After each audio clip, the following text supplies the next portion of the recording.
আর আমাকে কইলো তুই করো আর কেন তুই গেলি কেন তোকে তো করলাম 10টার আগে তুই বাদ যা তুই করিস আর তুই রাতের 12টা 1টা বাজে এখানে গিয়ে আবার আমি করতে এলাম যে আমি কি জায়গায় করলাম আমি মোবাইল চার্জ দিতাম আসি আমি একবারে দরকার মশুরে খাই খেতাম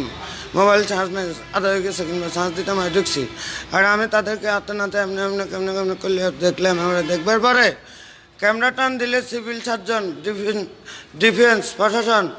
ঢুকলে দাদা থেকে ল্যাপটপ লইয়া দেখ কতক্ষণে আছে কী কী করছস আমরা চাই এতে কতক্ষণে আছে এবারে কীভাবে ফটো হইছে কীভাবে চাই দিছস তোরা তাকে কী মনে করছস আমাকে কি এবারে কীভাবে ক্ষতিপূরণ দিতে হইব কীভাবে আমাকে ফেরাসনি আমাকে শিখে লাভ নেই আমি এক কাছে মামলা মোকদ্দমাতে যাই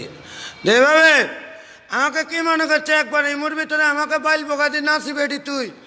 তুমি ফটো তুই ব্যাটকা হারি কারফুমাসের মতো আমার মান সম্মান ঘরের সব শেষ হয়ে গেছে এখন এটা যাইছিল না তুই তোর মাইয়াকে লাগাই দিছস লেদা বুয়া সাইটে আছে এই স্টোরি হা হার এটা একটা লাভ লেট